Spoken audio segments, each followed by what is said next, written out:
Welcome to the Buff Show. Buff Show. Matt Buff, your host here in the Liam Fitzpatrick studio. Great to have you with us heading into the new year. This is the last show before we start our new weekly program Monday through Thursday next week at 9 p.m. And also, we got many great things lined up for you for that show. More Buff Show, and it's going to be awesome. Check out Liam Fitzpatrick's for your headquarters for New Year's Eve. It's going to be fun. The Shamrock drops at midnight.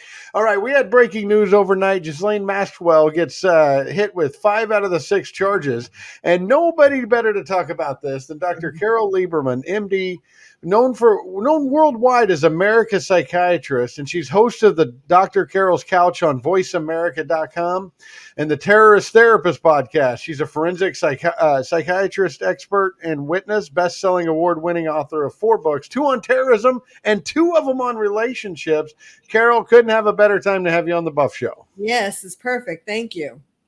Well, I tell you what, there's a lot of unanswered questions. It just felt like there was no justice. When we look at what happened to Jeffrey Epstein, and apparently he did not kill himself. It was something out of a movie where they turn off the cameras and all that. And now we're sealing up books here in the Ghislaine Maxwell case. Yes, it is outrageous. And I agree with you. I don't think Jeffrey Epstein committed suicide. That was too convenient. Yes, I think it was a travesty. You know, when you think yesterday, when they announced the verdict, everybody was dancing on her grave. You know, all of the people on television, all of the people in person, they were dancing on her grave. You would think that this was the biggest murderer, you know, that ever existed, and they finally found her guilty. And when you compare that, I was just thinking this morning about this, when you compare that to people who are getting out every day from jail, no bail, you know, low bail, no bail, and going out and committing crimes, killing people, you know, like the man in Waukesha, for example. That's who I was thinking of when you said that. Yeah. Yes. And people hardly raise an eyebrow. And Ghislaine Maxwell, the biggest criminal in the world, yay, she got, found guilty on 5 out of the 6. It's really crazy. Yeah, it certainly is. And it was once again a trial by media. Even though it wasn't open to the public, there was an expectation and the jurors knew that. But we have to look at that. What was her criminal involvement in this enterprise of pedophilia? We want her, I mean, when she's going around to playgrounds and stuff like that, that is extremely troubling. And she probably... But what do you think about her access to these third-party individuals that they're keeping sealed? You mean the alleged victims, or the people she might name? The people she might name first. Yes. I know. Well, of course, her lawyers have already said that they're going to appeal, and I think they have some decent grounds. I think it is going to be very interesting to see, you know, it's going to be trading names for years, basically. You know, I'll give you so-and-so if you take off 5 years. I mean, there are some people who I wouldn't mind seeing her name, and there are others who I would not like her to name. Like who, for example, would you not like her to name? Well, you know, there is the damning picture of Prince Andrew, for example, the damning picture. We don't really know what he did. But, and then of course there are pictures of Trump with Epstein, not any evidence that he did anything, but there are pictures, you know, just like at Mar-a-Lago or so on. I mean, she could name people who really didn't purity, you know, as his way of sort of keeping these people doing what he wants them to do. So, I mean, it is very sad. And I don't mean to come off as saying that I think that child abuse is okay. You know, I, as a forensic psychiatrist and expert witness, I have done lots of child abuse cases. I mean, not just child abuse, but I've done lots of those. I've been doing it for over 20 years. So I've been included in that. And most of the time I've been on the side of the victims.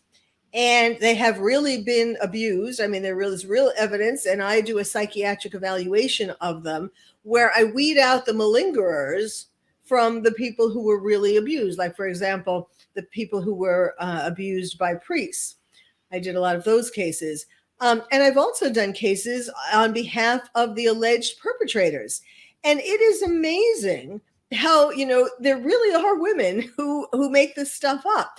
Now, sometimes it's not, as a malingerer, that means that you are doing it for secondary gain. And these women in Ghislaine's trial, certainly they wanted the attention. And they've already gotten a ton of money from Jeffrey Epstein's fund, but they love the attention. You can just tell from the pictures that there were, the video of them coming to court in these outfits, courting the media. And so there are women who really do lie about these things, as I said, either for these secondary gains, or some of them aren't lying per se, but their own background makes them feel as though such and such happened. And you have to weed those things out. And I don't know why the defense it didn't. I mean, they did have the psychologist, Dr. Loftus, who talked about memories, but I have not seen that they had a psychiatrist, a forensic psychiatrist, examine the accusers to see if any of them are malingering. To do a whole, it's a whole day's worth of psychiatric interview and psychological testing. I didn't hear about any of that coming out. Well, no, we didn't. And it was very tough to get information from this trial, but we didn't see any of that right there. Let me ask you this, because if we look at what happened to Jeffrey Epstein, and then we're looking at the sealed little black books of Maxwell, even though she was found guilty, it just seems like there's somebody trying to protect somebody else, and it goes pretty high up. Yes. I mean, do you have somebody in particular in mind? I'm asking you because you've studied this. I just don't know, because if you plot a movie style murder on somebody, you got to be a pretty powerful person to do that. How far up do you think this goes? Do you mean for Ghislaine or Jeffrey, or both of them? I mean, or both of them, the whole enterprise, the whole Epstein Island. I would say certainly Clinton is involved. There's no question of that, and he has a lot of clout. We know he's done a lot. He and Hillary have done a lot of other things that have been very mysterious, suspicious, and all of that. So certainly, he certainly has the power to do that. But, there are a lot of things that bother me about this case as a forensic psychiatrist. One of them was, did you see, I'm sure you did yesterday, the jurors, first they sent out all these requests to the judge. They wanted to see 6 different witnesses. They wanted to read the testimony of 6 different witnesses, and one of them in a binder, which I don't quite get. Why did it have to be in a binder? But in any case, so they did that. And then when the judge was announcing about how they're going to have to stay through New Year's, I mean, she said that, I think, in the morning, but anyhow, they sent out these requests, and then it seemed like just, an hour later, all of a sudden they had their verdict. Now, how is that possible? What do you read from that? Because what else did they pull from questions? Did they pull anything else, or was it just these testimonies? Well, that was yesterday, these testimonies. They did ask for other things. They asked the judge, for example, for a definition of enticement. But I mean, they seem to have been trying to carefully weigh everything, but then they didn't stay through Christmas. And the judge was right. It could have been a mistrial, because if one of the jurors got COVID and then really would have exposed all the others, that could have been a mistrial. So the judge was right in asking them to stay through the days. They should have stayed through Christmas to do it. But in any case, it just really seems there's something very inaccurate, inappropriate by them all of a sudden coming to conclusions. And there was some statements by one of the accusers after the verdict about how she was trying to explain, because I've been talking about this, how, in all the cases that I've worked on, these people who were sexually abused, these children or teens, well, more children, really. You don't really see it as frequently in teens unless it's a parent or an uncle or something like that. But in most cases, these people are um, in a sense, locked up in where they are. I mean, like if they're in a family situation, they're not literally locked up, but they are, they can't go out and find another mother and father, or, or the priests. They were, their parents were so, involved in the church, and they didn't want to tell their parents that that the priest was abusing them. They didn't want to break their parents' heart, basically. But in these cases, there wasn't anything. They weren't trapped. They were allowed to go home. And this one accuser yesterday was saying that even though they weren't trapped physically, they were trapped because Ghislaine used the promises, of all these different things that they promised them to help their career, and to pay for school, and they gave them all these money for different things, and took them to all these parties with famous people. I mean, well, that's not Ghislaine's fault. They had the choice whether to keep coming back or not. So you think the charges were way too much? Yes, I'm not saying she should have gotten off scot-free, but I think it was overkill. Absolutely. And now you see that this moves forward to trade names for years. Yes, right. This is going to be the most, we weren't allowed in the courtroom, so a lot of people really weren't following it as closely. But I don't know that we're going to at least hear. See, that was interesting too. The defense asked for, and I guess this is going to be part of their appeal. The defense asked to be able to have some witnesses come in who didn't want their real names to be used. And the judge wouldn't allow that. Whereas she allowed that, of course, for some of the alleged accusers. So I think that's, so presumably some of those people who didn't want their name used were some high profile people.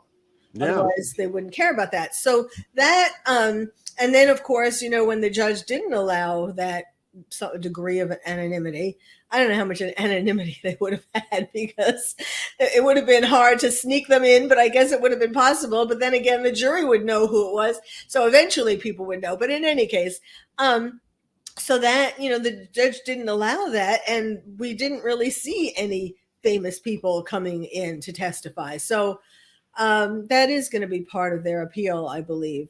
And this is going to be the more interesting part of the case, when there may not actually be a trial. It may just be a plea bargain where you don't really get to see or hear, what went on. But to the extent that we're going to know, that's going to be the interesting part. Dr. Carole Lieberman, stay with us on The Buff Show. We have a lot more to cover on this case and much more. We'll be right back on The Buff Show.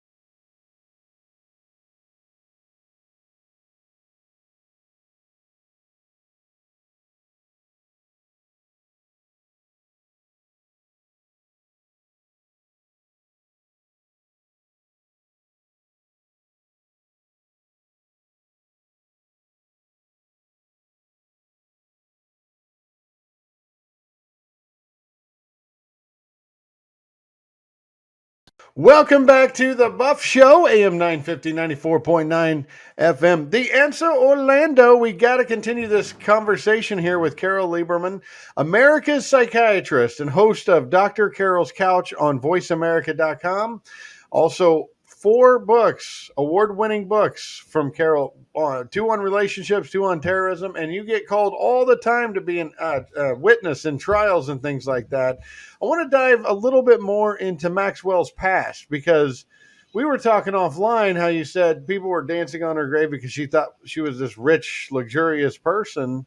Talk more about her past and who she is. Yes. I know some people are probably thinking, why am I sympathetic to her, and so on. And it's not, again, I certainly don't condone child abuse of any kind. But, I do have some compassion for her. Yes, she lived this, very exciting life and so on. And some people could think, you could say, well, she had all of this. She had like 10 times the life of a lot of people, experiences and so on. But she what got her to this point, just like with everybody, it has to do with your childhood, right? And she was born the youngest of 9 children, and she was born on Christmas Day. And a few days after she was born, her older brother, he was 15, was in a car accident. And he was in a coma after that for about the next 6 years. And the family was broken. And they gave all of their attention to this one child who was in a hospital near where they lived.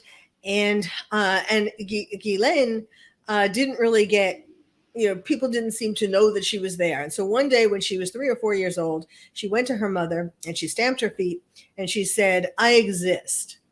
And that kind of woke up her parents in any case. And her father started spoiling her. Her mother too, but her father, she became the favorite child of her father. And he named his ship after her, his yacht, and so on. And interestingly enough, he died off that yacht in very strange circumstances, similar to Jeffrey Epstein, because they never really could figure out whether he committed suicide, whether he was killed, or whether it was an accident. In any case, she was madly in love with her father, but he was a tyrant. Even though she was his favorite, he was still a tyrant. And when he died, that is after he died, is when she met Jeffrey Epstein and started, being his girlfriend. And he was a bad boy. We all will agree that he was a bad boy. And that was it is one of my books, my first book, Bad Boys, Why We Love Them, How to Live with Them, and When to Leave Them. So she was unconsciously attracted to him. And she was obsessed with him. I mean, I think under normal circumstances, certainly she knew that this, whatever it is that she did, was wrong. And yet she would have done anything to keep him. She was afraid of his abandonment. She didn't want him to abandon her like her father did by dying. So she was just in a very kind of obsessive way. If she would have gotten therapy along the way, it would have been better. But in an obsessive way, she just did whatever she had to do to keep him with her. Now, that does not excuse her from everything. I am not saying that. I'm just trying to give an explanation for why she did what she did. Well, no, that is fascinating, and I did not know that about her father. That'll be very interesting to look into more as this develops for sure. What specifically did she do? What was she on trial for? What specifically? We all know the charges, but talk about the charges as far as what she did for Jeffrey. Well, I mean, the charges basically come down to that she enticed, or she went out and found or girls young girls who and brought them back, and sort of lured them in, enticement, lured them in. I mean, the one charge that she was not found guilty of was enticement. They all sound the same, really, but this was enticement to travel across state lines for sex. So I don't know why they couldn't. It seems strange that was the one that they didn't feel there was enough evidence for, I guess, which I don't understand that. But anyway, the idea was that she was guilty of enticing these girls, promising them all these things, doing things with them, taking them shopping, making them feel that she cared about him and that Jeffrey cared about them, and that she and he cared about them, their well-being, bringing them to all these events and so on. And well, I mean, some of them are. See, this is the part too that doesn't ring true. At first, these accusers and all of the accusers, that even we only saw 4, but in general, the accusers were accusing Jeffrey Epstein, and their depositions and all of the things that they had to say were about how horrible Jeffrey Epstein was and all the bad things that he did. And now that he isn't here, they had to sort of scurry, and say that, oh well, Ghislaine did this and that too, or she was there, or they added all these things. They added her in, whereas it had all been, for the most part, it had been against him. Like, it varied. Some of them mentioned her, but really the focus was on him. He was the bad guy. And now that he wasn't there and they couldn't have him on trial, all of a sudden they had to change their story and make her the bad guy, the worst guy, right? It was really, she was the worst. Now some of them are saying afterwards, oh, well, she was the worst one in the whole, I blame her more than Jeffrey Epstein. Yeah, you do, because she was on trial, and because now you can go after money from her. I mean, maybe I am jaded after 20 years of being a forensic psychiatrist and expert witness and seeing women who do, and men too. There's, sexual abuse, or alleged sexual abuse of men as well. But you can't just buy it. This whole thing, the Me Too, where if a woman says something, you should just believe her. That is not true. I mean, I have evidence to prove it.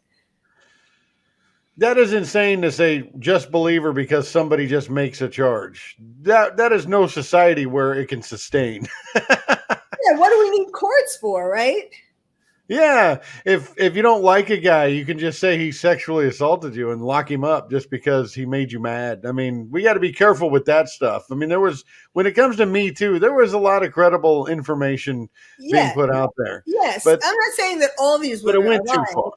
I'm not at all saying that all of these accusers are lying. Not at all. But, like, for example, in some cases where it's not an out and out lie, some cases the woman was abused, let's say was sexually abused by someone, but it wasn't the man that she is alleging. And she may have projected the abuse onto this man. In other words, she may, in her mind, really believe that it was a certain man when it was really someone from her childhood, and she just, put all of those feelings onto this man unconsciously.